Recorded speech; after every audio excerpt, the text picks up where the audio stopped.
What's up everybody, this is Graham. Today we're going to go over a quick tutorial on how to row. Now rowing, otherwise known as erging on the ergometer, is a great way to get some cardio, mostly because it's unloaded. If you've got problems with your knees, your hips, your ankles, your back, when it comes to running, or you've got something that's bothering you, rowing can be great. It's not a lot of pressure and stress in your joints, but if you do it poorly, it can lead to some problems down the road. So we're going to go over a few tips on how to do it well, and more importantly, all the things you shouldn't do so you don't look like a fool in the gym. All right, let's get into it. To start, one of the best drills you can do is rowing without your feet strapped in. Now this forces you to find a good range of motion, and it forces you to actually let the recovery happen naturally.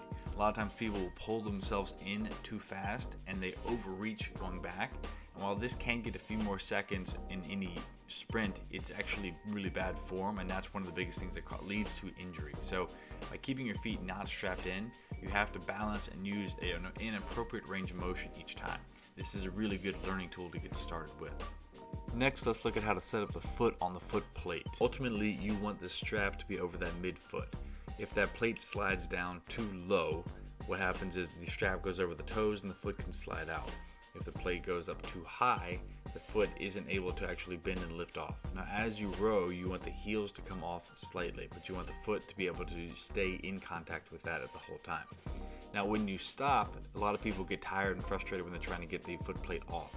Simply take that plastic piece and push out, slide your foot up, lift the heel out, and you're good to go. Now let's look at what good rowing form should look like. Now there's four parts of this motion. There's the catch, which is the beginning where you're initiating force. There's the drive, which is where you're pushing away. The finish, where you're driving the hands into the chest, and the recovery, which is the slow slide back in.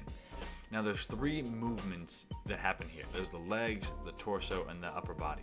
Now this is a predominantly lower body dominant exercise. 70% of the power should come from the legs. Only about 15 to 20% comes from the torso, and about 5 to 10 or 15% comes from the upper body. Most people overdo the pulling on the arms and underdo the legs, which is why they don't actually put a lot of force and they're slow when they are rowing.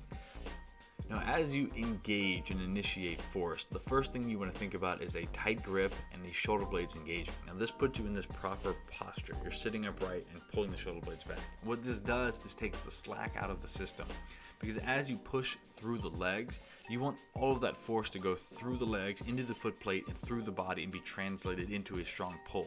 If you don't engage the shoulder blades or the grip, then your hips just shoot back and you leak a lot of force. Now as you push dynamically, you drive force into the plate and the core engages. As you're sitting upright, so the legs move first, the torso then leans back, and the upper body finishes with a strong pull into the chest. Now that is its legs, torso, arms. Any other way is going to miss on the overall sequencing. And the opposite on the recovery, it's the opposite pattern. So the arms shoot off the chest, the hands shoot out over the knees before the knees bend, you lean back in, and then you bend the legs, and it's a slow recovery back. You want to think a powerful push, a slow recovery coming back in. If you do these three in that sequence, you're going to get the most power from this. And one last thing people miss is that this is such a leg dominant exercise, but specifically it's around the knees as you drive through. So really push through the toes. More often than not, people don't use their quadriceps, specifically the VMOs when they're driving, and what that does is it loses power. Your legs, the extension muscles in the legs are primarily driven around the VMOs and the quads, so if you're not really pushing through those toes, you're missing out on a lot of force. Make that one adjustment and it's going to be a really powerful improvement to your overall rowing capacity. Now let's finish by looking at some common mistakes people make. First is not rowing in a full range of motion, so not letting the hips get all the way back in on the recovery. Now this is missing strength from those legs. Then it's using too much legs, and you're not using that upper back. And so you don't want, the hips should not shoot back. The upper back needs to lead the motion. Next we have people that are climbing the mountain. So you want to make sure when you finish into the chest, that hands shoot back off. They should go across the knee before the knees bend.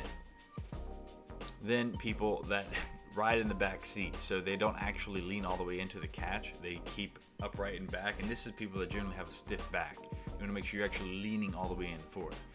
Next you have people that miss this upper back engagement, and so they push with the hips, but those shoulder blades don't engage and pull back. You want to think about that posture when you're sitting up and pulling. Then finally, you have the most common, where people overreach. They want to try and get every little bit, so they pull all the way into their neck. Now this is the most common injury for people with their upper back, is that they're reaching way far back. Alright, so that was the quick tutorial on how to row. If you like this, make sure you subscribe, give it a thumbs up. Let me know any questions, anything I missed, or anything you think I did wrong in the comments below. Otherwise, let me know what you want to learn next, and I'll put together more of these tutorials for you.